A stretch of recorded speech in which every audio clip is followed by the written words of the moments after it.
Hi, my name is Fatoumata Sidibe, Grand and Great Rising. I hope you're having a wonderful day wherever you are. Welcome to my video. Have you ever felt like you're compromising your nature as a black woman or man for your career, business, or relationship?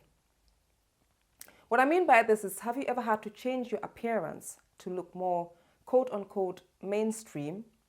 Or have you ever had to sound different or change your accent to get in where you want to get in?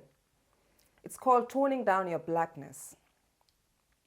I know that this is a very sensitive topic, but in order for us to reclaim our culture and our identity, we have to get in touch with everything that we have done or we are doing surrounding that identity. Today, I'd like to tell you how I've toned down my blackness or my Africanness to get money or status in the past, and how this has been very damaging to my sense of self. Like I said, what I mean by toning down my blackness is suppressing my natural tendencies and appearance as a black woman to be accepted in spaces where I'm getting money or notoriety or something I value. I know you know what I'm talking about. We've all done this in one way or the other. We just haven't talked about it. This is how I've done it. Pulling my hair back or wearing a sleek wig for a job interview or a meeting or at a conference because there are people from other races. What I really wanted to do is wear my natural hair, but I was scared that if I do that, it's not going to be acceptable and that could cost me my opportunity.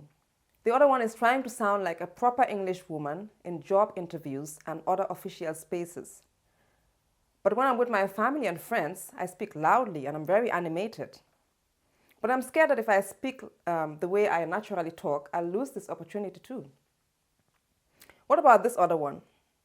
Dissociating myself from other black people in my job or at my job, because I'm scared that if I'm always mingling with them, the boss, who is not black, will not like it. And also, if one of us does something to get fired, then they're going to punish all of us. And I didn't want that. So I'd stay away and act like they're not my people. I know what you're talking about. I know you know what I'm talking about. I've done this so much in the past to the point where toning down my blackness just became a part of my personality. And I'm ashamed that I valued other things so much over my nature. I really am. I wanted to talk to you about this today because I know that a lot of us do this when we are in spaces dominated by other races and when our survival is at stake. And it is very sad that we have to suppress our nature for things we value because it is seen as too loud, too colorful, too wild, or just generally unacceptable. Like I said, this has been very damaging to my sense of self and to my identity and pride as a black woman. And for many years, I'd run away from discussing or confronting race issues because I hadn't fully accepted myself as a black woman. I mean, how can I be truly proud of my blackness and of my Africanness if I suppress it every time I'm going out for something I value? And this is the question I want you to ask yourself. In my 20s, I even bleached my skin for a very long time just to fit into this stupid ideal of a person I'm never going to be. Now, there's something very fishy about that. If someone tells you that you can't wear your natural hair or speak naturally, or that you have to have lighter skin or else you wouldn't have the opportunity, then is it really worth it?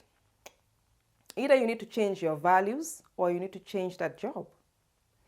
Now, I know that this may sound insensitive or even unrealistic because I'm not naive enough to ignore the fact that people have to feed their children and their families. But this is just for you and I to start questioning how we hold our blackness. How is it that we are only comfortable to show our true nature when we are with our fellow black people? Like I said, I know that this is a sensitive topic. But it's important for us to confront this if we are to create our own spaces as black people.